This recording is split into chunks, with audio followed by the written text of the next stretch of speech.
halkani waa BBC oo aad ka dhageysanaysaan mawjadaha gaagaaban efemyada magaalooyinka qaar taleefanka gacanta iyo barta internetka ee bbcsomali.com.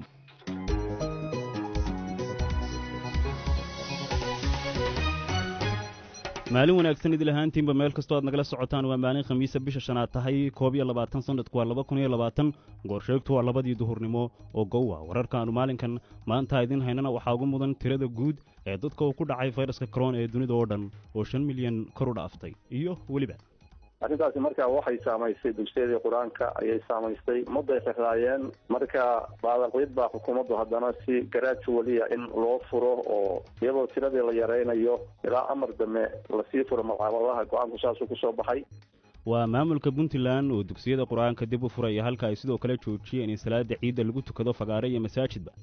iyo weliba xaaladda ganacsiyada xaafadda Isliya ee bandowga corona isu raaceen oo aan si gaar ah u eegi doono. qodobadaas iyo kuwa kale oo ku saabsan Soomaalida iyo caalamka ciyaarihiina ka mid yihiin ayaad kaga bogan doontaan barnaamijkan ay wada jirka u soo saareen Axmed Nagaashi iyo Ciise Xaaji Cabdulle. waxaan ahay Cabdiraxmaan Cali Dhimbiil ee akhyaaray duhur wanaagsan.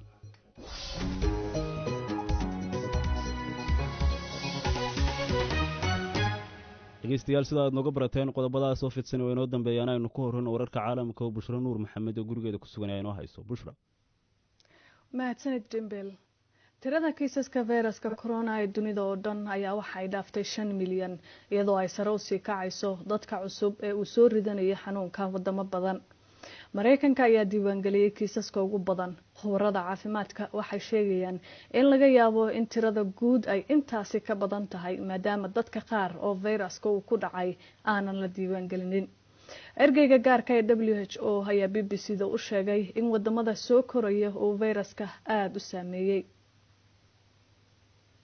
Really, the COVID is having an enormous and serious impact on poorer countries. run ahaantii COVID-19 saameyn aad u weyn ayuu ku yeeshay dalalka saboolka. dhinac markaad ka eegto waa cudurkii oo halista uu qofku ugu dhiman karaa ay aad u sarreyso marka la eego dalalka saboolka ah iyo dalalkaas oo aan lahayn dhaqaale ku filan iyo adeeg caafimaad oo ay wax kaga qabtaan arrinta. iyo talabaad oo ah in dadka ku nool dalalka saboolka ah haddii lagu yidhaahdo dhaqdhaqaaqiina yareeya oo fadhiista oo wax samaynina oo dadku isdhexgelin si aad uga badbaadaan cudurkan ayaa taasi waxay keenaysaa in haddii ay cudurka ka badbaadaan dadkaasi aanay ka badbaadayn gaajada iyo saboolnimada. ugu yaraan 22 qof ayaa ilaa iyo haatan la ogyahay inay ku geeriyoodeen mid ka mid ah duufaantii ugu xooga badnayd ee ku dhufata dalalka Hindiya iyo Bangladesh. duufaanta Amphan ayaa burburisay geedo badan iyo guryo iyadoo korontadiina ay ka jartay gobolada bari ee Hindiya iyo koonfurta galbeed ee dalka Bangladesh. booliska Talyaaniga ayaa xiray 12 qof oo ka tirsan shaqaalaha caafimaadka jasiiradda Sicily kuwaas oo uu ka mid yahay madaxa guddi loo xilsaaray ka hortagga fayraska corona. dadkaasi la xiray ayaa lagu tuhmayaa inay bixiyeen qandaraasyada loogu talagalay in lagu soo iibiyo qalabka looga hortago cudurka si ay faa'iido shakhsiyadeed uga sameeyaan. saraakiishaasi ayaa lagu eedeeyay inay qaateen laaluush gaaraya $100 milyan. Hindiya ayaa soo saartay xeerar cusub oo ay ugu talagashay safarka hawada ee duulimaadyada gudaha kuwaasoo lagu wado inay dib u bilaabmaan maalinta Isniinta ah ee soo socota. dhammaan rakaabka ayaa ku qasbanaan doona in dawladda ay la wadaagaan telefoon nambarada dadkii ay la kulmeen intii aysan soo raacin diyaaradda ka hor waxayna tigidhada ku jaran doonaan qaab online ah. diyaaradda gudaheedana cunno lama ogolaan doono inay ku cunaan. ugu dambeynna aasaasaha Facebook Mark Zuckerberg ayaa sheegay in barta Facebook ay ka saareen 100,000 oo warar been abuur ah oo ku saabsan fayraska corona. wararkaasi ay barta ka saareen ayaa waxa uu sheegay inuu ka mid ahaa war sheegayay in adeega internetka ee 5G uu faafinayo cudurka COVID-19. warkii dunida waa naga intaasan dib idinkuga celiyo Dhimbil iyo qaybaha kale ee barnaamijka. aad bay u mahadsan tahay Bushra Nuur Maxamed oo nala socodsiinaysay wararkii caalamka ee dhageystayaal u diyaar garoobay idaacadeennii duhurnimo oo faahfaahsan.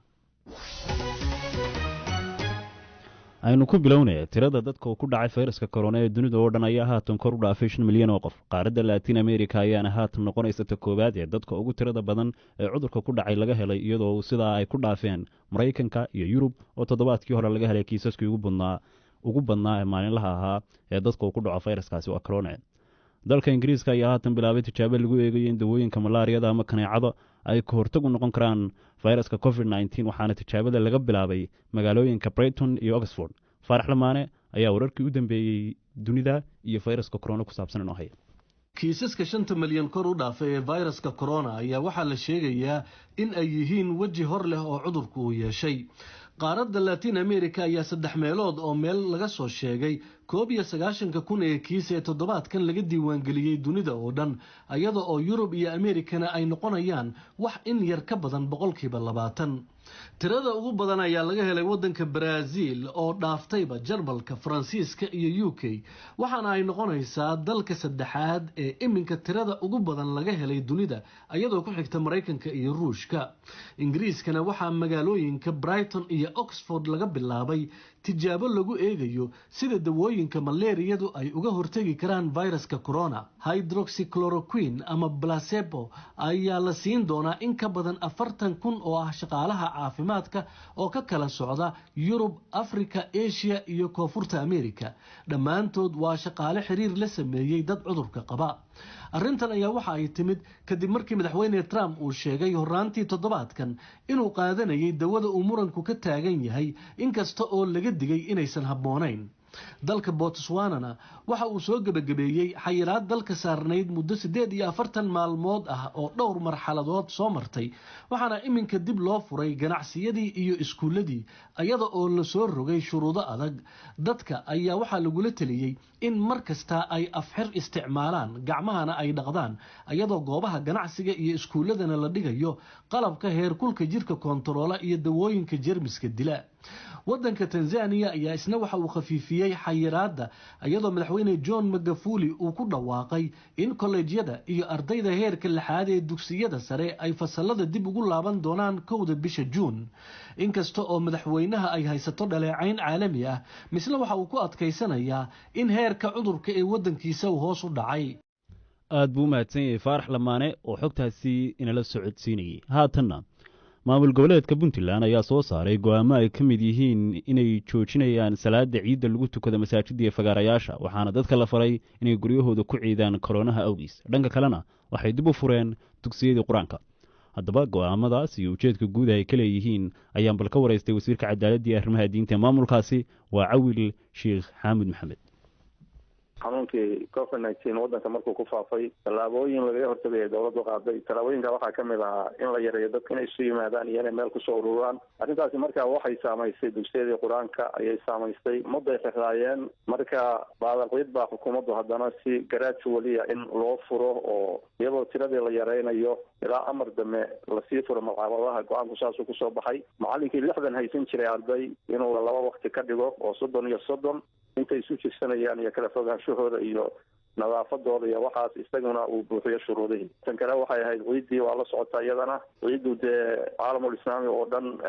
badankooda wadamo badan ayaa hadda laftooda soo saaray fatwo oo ciidaha in guryaha lagu tukado, maadaama dad badan ay isu soo baxayaan. min dee waxyaabaha xanuunka laga hortegi karaana ay tahay dadka in social distance la sameeyo. iyadana dawladda waxay soo saartay amara dadku inay ku ciidaaneen ciiddu, maadaama ay sunno tahay inay guryahooda ku ciidaaneen oo farax ay la qaataan in dadku xaasaskooda iyo caruurtooda iyo marka go-aanadu saasay ahaayeen. waxaa tiri dugsiyada waxaanu xidhnay markii fayrasku faafayey si looga hortago. iminka ma waxaad ka wadaa fayraskii waa joogsamay oo waa dhammaaday? maya fayraskii ma joogsan, laakiin duruufo badan oo xagga macalimiinta baa soo wajahday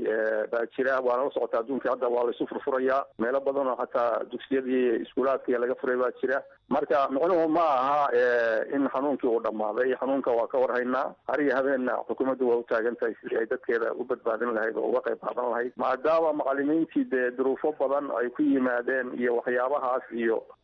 in si gradually loo furo, tiradiina la yareeyo, maaragtay macquul ah qolkii ay wada galaanin iyagoo intay isu jiraan la ilaalinayo, macalinkiina uu qaadanayo waxyaabihii shuruudda u ahaa xanuunka laga hortegi jiray ilaahay naga hayee. marka aad leedahay duruufo gaar oo macalimiinta loo tixgelinayo, duruufahaasi markii aad soo rogaysan go'aamada kumaydaan baraarugsanayn miya? ma duruufahaasi de waa jira adiga fiiri adduunkii oo dhan dhaqaalihii waa hoobtay marka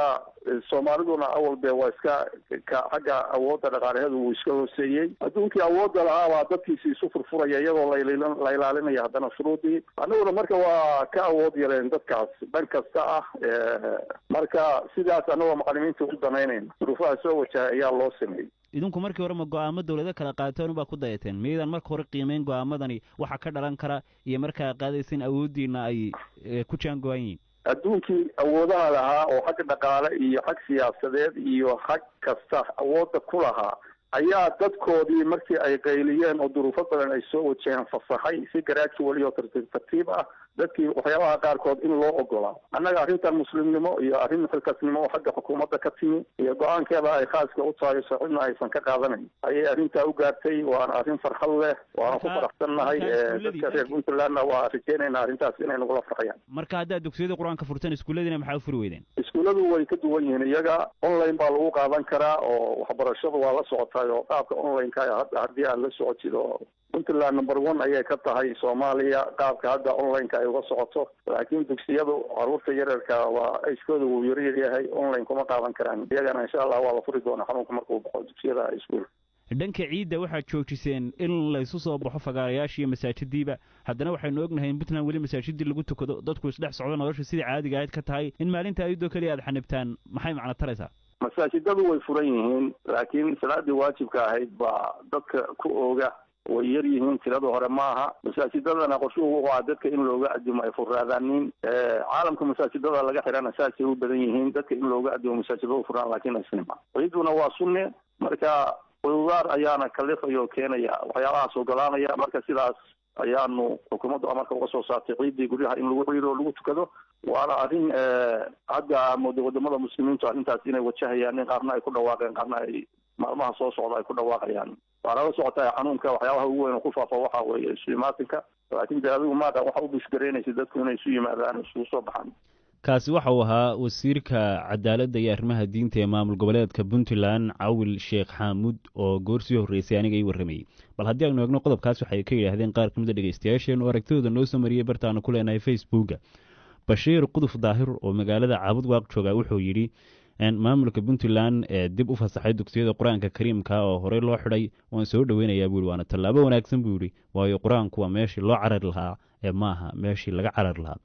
dhegeysto kale oo ka aragti duwan waxa uu leeyahy waa maxamed shaafi sheekh xasan baa la dhahaa wuxuu yihi maamulka puntland ee iskuullada dib u furaya iyadoo ay joojiyeen salaada ciidulfitriga goobaha lagu tukado sidoo kalena masaajidda waa arrin la yaabkeeda le buu yidhi waana in shacabka loo fasaxo maalinta farxadda ciidda iyo goobaha salaada buu dhegeystaha kalena yidhi weli dhegeystayaal halkaad nagala socotaan waa b b c xilli goor sheegtu ay tahay 2:12 daqiiqo oo dhaafatay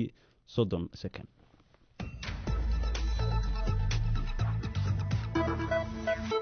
kala soco bbcsomali.com waxyaabaha ka dhacaya magaaladaada dalka guud ahaan bariga afrika iyo caalamkaba barta bbcsomali.com waxaa ka go'an inay kuu soo gudbiso masawirka dhabta ah ee dhacdooyinka maalin walba iyagoo oo maqaliya muuqaalba leh warbixinadii ugu dambeeyey waraysiyo iyo falanqaynta dhacdooyinka ugu waaweyn bbcsomali.com waxay kuu soo gudbinaysaa arrimaha ka taagan caalamka isla markaa ay dhacayaan ka qaybgal oo ka dhiibo fikirkaaga BBC Somali Facebook booqo oo kala soco mobilkaaga wararkii ugu dambeeyay ee Soomaalida iyo caalamkaba bbcsomali.com mar kasta iyo meel kasta waa bbcsomali.com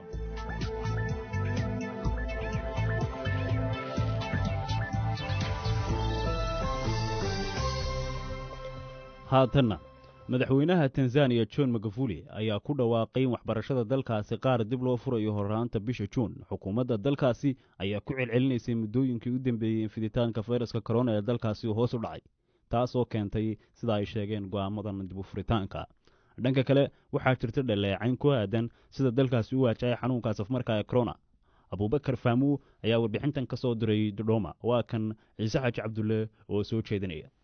warqadan ay hay-adaha xuquuqul insaanka u direen madaxweynaha Tanzania John Pombe Magufuli ayaa waxay ugu baaqeen inuu qaado tallaabo uu ku xaqiijinayeen dhammaan maxaabiista xabsiyada ku jira ee fursad weelaan garyaqaano xilli caalamka ula daaladhacayo cudurka coronavirus. bisha Maarso dowladdu waxay mamnuucday in la booqdo jeelasha si looga hortago cudurkan safmarka. hase haatee xarunta sharciga iyo xuquuqul insaanka Tanzania, hay-adda xuquuqda aadanaha u dooda Human Rights Watch iyo hay-adda Amnesty International ayaa dhammaantood waxay sheegeen in tallaabada maxaabiista loogu diidayo inay helaan garyaqaanada ay tahay mid saameyn weyn ku yeelanayso in cadaalad la helo. jeelasha Tanzania ayaa kuwa aad loo buuxdhaafiyay maadaama maxaabiista badankooda halkaasi lagu hayo inta maxkamadda ay ka soo afjarayso kiisaskooda. madaxweyne Magufuli ayaa marar badan amar ku bixiyay in xabsiyada laga yareeyo dadka. bisha la soo dhaafayna waxa uu madaxweynaha cafis u fidiyey in ka badan 3,000 oo maxaabiis. si kastaba waxaa jirta cabsi ballaaran oo laga qabo saameynta COVID-19 uu u geysan karo dadka xabsiyada ku jira. Tanzania ayaa si weyn loogu dhaleeceeyay siday uga jawaab celinayso cudurkan safmarka ah. aad buu mahadsan yahay ciise xaaji cabdulle. haatan xaafadda islii oo ku yaal suuqa weyn ee soomaalida badani ka ganacsato ayaa waxaa saameyn gaara ku yeeshay fayraska corona. waxaa xaafadda u gaara bandow ay dowladda Kenya si gaara u saartay oo inaan la geli karin lagana bixi karin. waa kan wariyaha BBC-da Ibrahim Maxamuud Jaamac oo duruufta gaarka ee islii warbixintan inoogu eegay. dhammaan dhaqdhaqaaqyada kala duwan ee ganacsiga suuqa islii ayaa aad u hooseeya markii loo eego ciidihii hore. mana la xiriirnay qaar ka mid ah ganacsato ay ka mid yihiin kuwa dharka tola, kuwa macmacaanka iibiya iyo weliba kuwa dharka iibiya ayaa ii sheegay inaysan weligood arkeen suuq xumadan oo kale. waxaa jira dhowr arrimood oo isaga dambeeyay hoos u dhaca suuqan, sida hakad ku yimid bilowgiiba alaabadii ka imaan jirtay dalweynahaasi Shiinaha oo suuqani aad xiriir ula lahaa, taasoo iyadu ah goobtii uu ka soo bilowday cudurka corona.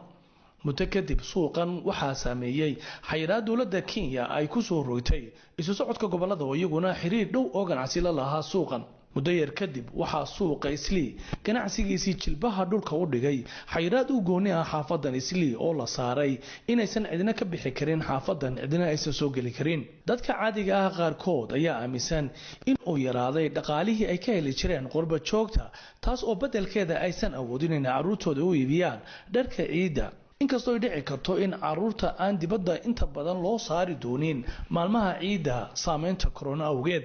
ciidan ayaa ku soo beegmaysa waqti aan sidii hore loo weyneyn karin tukashada salaada ciida iyo weliba damaashaadka isu imaanshaha goobaha farxadda lagu qaato maalmaha ciida.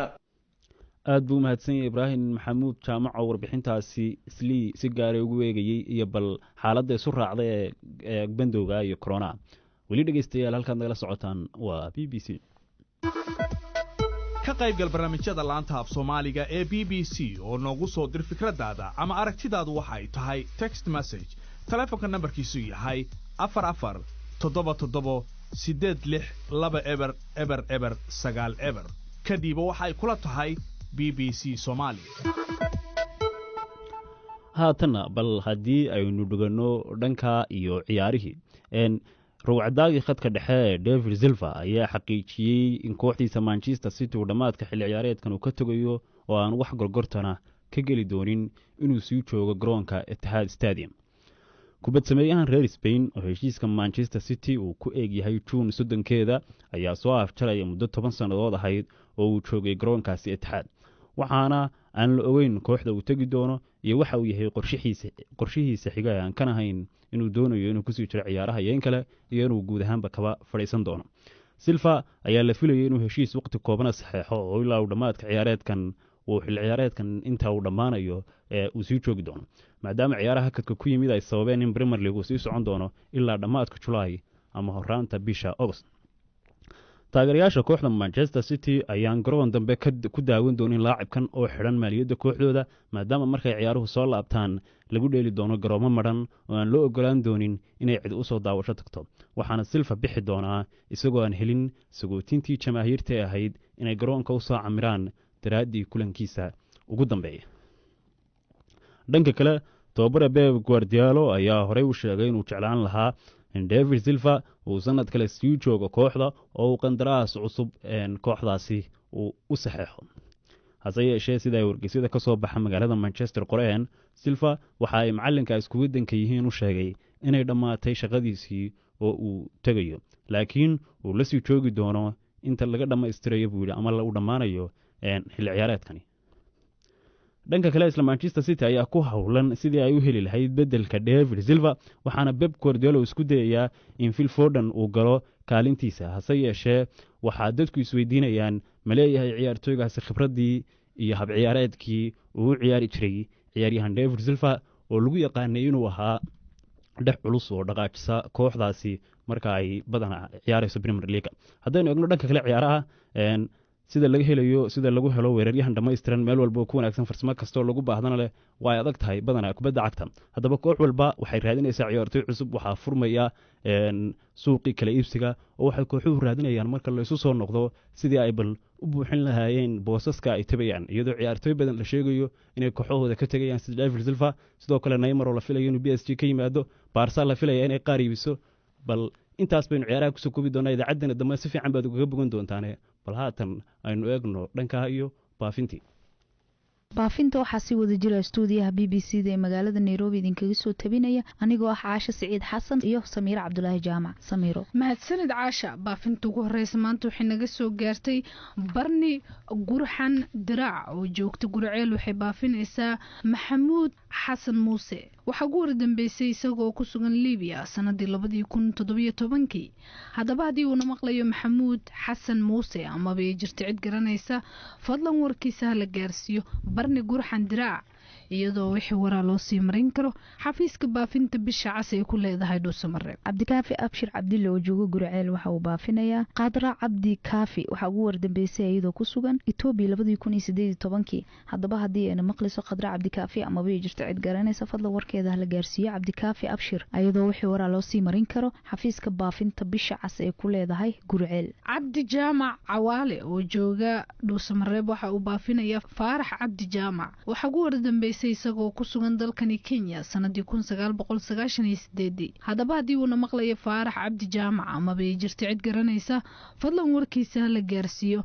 Cabdi Jaamac Cawaale iyadoo wixii waraa loo sii marin karo xafiiska baafinta bisha cas ay ku leedahay Dhuusamareeb Xabiibo Maxamed Cali oo joogto Dhuusamareeb waxay baafinaysaa Cabdiyare Maxamuud waxa ugu wardambeysay isagoo ku sugan Kanada 1991 haddaba hadii uu maqlayo Cabdiyare Maxamuud ama bay jirta cid garanaysa fadlan warkiisa la gaarsiiyo Xabiibo Maxamuud iyadoo wixii waraa loo sii marin karo xafiiska baafinta bisha cas ay ku leedahay Dhuusamareeb Maxamed Cali Xaashi oo jooga Gurceel waxa uu baafinayaa Xasan Nuur Jaamac waxa ugu wardambeysay isagoo ku sugan Itoobiya sanadii 1991 haddaba hadii uu maqlayo Xasan Nuur Jaamac ama bay jirta cid garanaysa fadlan warkiisa la gaarsiiyo Maxamed Cali Xaashi iyadoo wixii waraa loo sii marin karo xafiiska baafinta bisha cas ay ku leedahay Dhuusamareeb Mustafa Cumar Nuur oo jooga Garowe waxa uu baafinayaa Aadan Cumar Nuur waxa ugu wardambeysay isagoo ku sugan Dhuusamareeb haddaba hadii uu maqlayo Aadan Cumar ama bay jirta cid garanaysa fadlan warkiisa la gaarsiiyo Mustafa Cumar iyadoo wixii waraa loo sii marin karo xafiiska baafinta bisha cas ay ku leedahay Dhuusamareeb Maxamed Daahir Xaashi oo jooga Gurceel waxa uu baafinayaa Cali Daahir Xaashi waxa ugu wardambeysay isagoo ku sugan Koonfur Afrika sanadii 2014 haddaba hadii uu maqlayo Cali Daahir Xaashi ama bay jirta cid garanaysa fadlan warkiisa la gaarsiiyo Maxamed Daahir Xaashi iyadoo wixii waraa loo sii marin karo xafiiska baafinta bisha cas ay ku leedahay Dhuusamareeb Xaliimo Cumar Xasan oo joogto Dhuusamareeb waxay baafinaysaa Khadiijo Axmed Cumar waxa ugu wardambeysay iyadoo ku sugan Talyaaniga 2005 haddaba hadii ay maqlayso Khadiijo Axmed ama bay jirta cid garanaysa fadlan warkeeda la gaarsiiyo Xaliimo Cumar iyadoo wixii waraa loo sii marin karo xafiiska baafinta bisha cas ay ku leedahay Dhuusamareeb Cabdikaafi Aadan Ibraahim oo jooga Gurceel waxa uu baafinayaa Liibaan Caabi Suge waxa ugu wardambeysay isagoo ku sugan Masar sanadii 2015 haddaba hadii uu maqlayo Liibaan Caabi Suge ama bay jirta cid garanaysa fadlan warkiisa la gaarsiiyo Cabdikaafi Aadan Ibraahim iyadoo wixii waraa loo sii marin karo xafiiska baafinta bisha cas ay ku leedahay Dhuusamareeb Daawud Axmed Nuur oo jooga Dhuusamareeb waxa uu baafinayaa Shamso Axmed Nuur waxa ugu wardambeysay iyadoo ku sugan Turkiga 2005 haddaba hadii ay maqlayso Shamso Axmed ama bay jirta cid garanaysa fadlan warkeeda warkeeda hala gaarsiiyo daa'uud axmed iyadoo wixii waraa loo sii marin karo xafiiska baafinta bisha cas ee ku leedahay dhuusamareeb. qorane diiriye geedi oo jooga guraceel waxa uu baafinayaa faarax diiriye geedi waxaa ugu wardambeysay isagoo ku sugan liibiya sanadii 2000. haddaba haddii uuna maqlayo faarax diiriye geedi amaba ay jirto cid garanaysa fadlan warkiisa hala gaarsiiyo qorane diiriye geedi iyadoo wixii waraa loo sii marin karo xafiiska baafinta bisha cas ee ku leedahay dhuusamareeb. shiro guuleed qanyare oo jooga dhuusamareeb waxa uu baafinayaa xirsi khayre waxaa ugu wardambeysay isagoo ku sugan Itoobiya 1995. haddaba haddii uuna maqlayo xirsi khayre amaba ay jirto cid garanaysa fadlan warkiisa hala gaarsiiyo shiro guuleed iyadoo wixii waraa loo sii marin karo xafiiska baafinta bisha cas ee ku leedahay dhuusamareeb. shariif xirsi kaariye oo jooga guraceel waxa uu baafinayaa cabdi caaqil xirsi waxaa ugu wardambeysay isagoo ku sugan Mareykanka sanadii 2000. haddaba haddii uuna maqlayo cabdi caaqil xirsi amaba ay jirto cid garanaysa fadlan warkiisa hala gaarsiiyo shariif xirsi kaariye iyadoo wixii waraa loo sii marin karo xafiiska baafinta bisha cas ee ku leedahay dhuusamareeb. maxamed axmed jaamac oo jooga guriceel waxa uu baafinayaa cumar khaliif jaamac waxaa ugu wardambeysay isagoo ku sugan Itoobiya 2010. haddaba haddii uuna maqlayo cumar khaliif amaba ay jirto cid garanaysa fadlan warkiisa hala gaarsiiyo maxamed axmed jaamac iyadoo wixii waraa loo sii marin karo xafiiska baafinta bisha cas ee ku leedahay guriceel. caasho xiire cilmi oo joogta guriceel waxay baafinaysaa cadceed faarax qootir waxaa ugu wardambeysay isagoo ku sugan Itoobiya sanadii 2013. haddaba haddii uuna maqlayo cadceed faarax qootir amaba ay jirto cid garanaysa fadlan warkiisa hala gaarsiiyo caasho xiire cilmi iyadoo wixii waraa loo sii marin karo xafiiska baafinta bisha cas ee ku leedahay dhuusamareeb. xasan maxamed cabdille oo jooga dhuusamareeb waxa uu baafinayaa cabdi cali caad waxaa ugu wardambeysay isagoo ku sugan Yemen 2006. haddaba haddii uuna maqlayo cabdi cali caad amaba ay jirto cid garanaysa fadlan warkiisa la gaarsiiyo xasan maxamed iyadoo wixii waraa loo sii marin karo xafiiska baafinta bisha cas ee ku leedahay dhuusamareeb. shariif xirsi kaariye oo jooga guriceel waxa uu baafinayaa cabdulaahi xaashi jimcaale waxaa ugu wardambeysay isagoo ku sugan koonfur afrika sanadii 2014.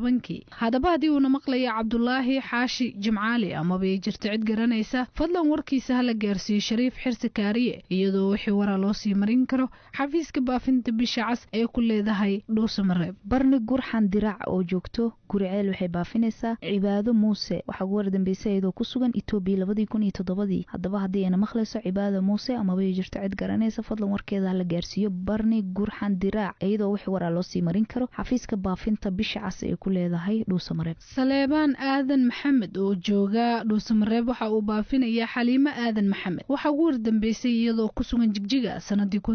1999. haddaba haddii ayna maqlayso xaliimo aadan maxamed amaba ay jirto cid garanaysa fadlan warkeeda hala gaarsiiyo saleebaan aadan maxamed iyadoo wixii waraa loo sii marin karo xafiiska baafinta bisha cas ee ku leedahay dhuusamareeb. maxamed cali cabdille oo jooga guriceel waxa uu baafinayaa nasro maxamed cali iyo mulki maxamed nuur waxaa ugu wardambeysay ku sugan dalka Australia 2002. haddaba haddii ayna maqlayaan amaba ay jirto cid garanaysa fadlan warkooda hala gaarsiiyo maxamed cali iyadoo wixii waraa loo sii marin karo xafiiska baafinta bisha cas ee ku leedahay dhuusamareeb. daahir cali nuur oo jooga guriceel waxa uu baafinayaa maxamed qadar daahir cali waxaa ugu wardambeysay isagoo ku sugan Jabuuti sanadii 1996. haddaba haddii uuna maqlayo maxamed qadar daahir cali amaba ay jirto cid garanaysa fadlan warkiisa hala gaarsiiyo daahir cali nuur iyadoo wixii waraa loo sii marin karo xafiiska baafinta bisha cas ee ku leedahay dhuusamareeb. xasan maxamed cabdi oo jooga gurceel waxa uu baafinayaa liibaan maxamed waxaa ugu wardambeysay isagoo ku sugan Kenya 1998. haddaba haddii uuna maqlayo liibaan maxamed amaba ay jirto cid garanaysa fadlan warkiisa la gaarsiiyo xasan maxamed iyadoo wixii waraa loo sii marin karo xafiiska baafinta bisha cas ee ku leedahay dhuusamareeb. maxamed cali cabdulle oo jooga gurceel waxa uu baafinayaa yusra maxamed cali waxaa ugu wardambeysay iyadoo ku sugan Australia sanadii 2003. haddaba haddii ayna maqlayso yusra maxamed cali amaba ay jirto cid garanaysa fadlan warkeeda hala gaarsiiyo maxamed cali cabdulle iyadoo wixii waraa loo sii marin karo xafiiska baafinta bisha cas ee ku leedahay dhuusamareeb. hire cabdulcasiis maxamed oo jooga gurceel waxa uu baafinayaa cabdiyare maxamed waxaa ugu wardambeysay isagoo ku sugan Kenya 2010. haddaba haddii uuna maqlayo cabdiyare maxamed amaba ay jirto cid garanaysa fadlan warkiisa hala gaarsiiyo hire cabdirasaaq iyadoo wixii waraa loo sii marin karo xafiiska baafinta bisha cas ee ku leedahay dhuusamareeb. baafinta ugu dambeysana waxay naga soo gaartay cumar xuseen xirsi oo jooga dhuusamareeb waxa uu baafinayaa xasan xuseen xirsi waxaa ugu hordambeysay isagoo ku sugan Itoobiya sanadii 1999. haddaba haddii uuna maqlaya xasan xuseen xirsi ama bay jirto cid garanaysa fadlan warkiisa hala gaarsiiyo Cumar Xuseen Xirsi iyadoo wixii waraa loo sii marin karo xafiiska baafinta bisha cas ee ku leedahay Dhuusamareeb. baafintana maanta waa naga inta aad bay u mahadsan yihiin Samiire iyo Caaisha oo inala soo codsiinayay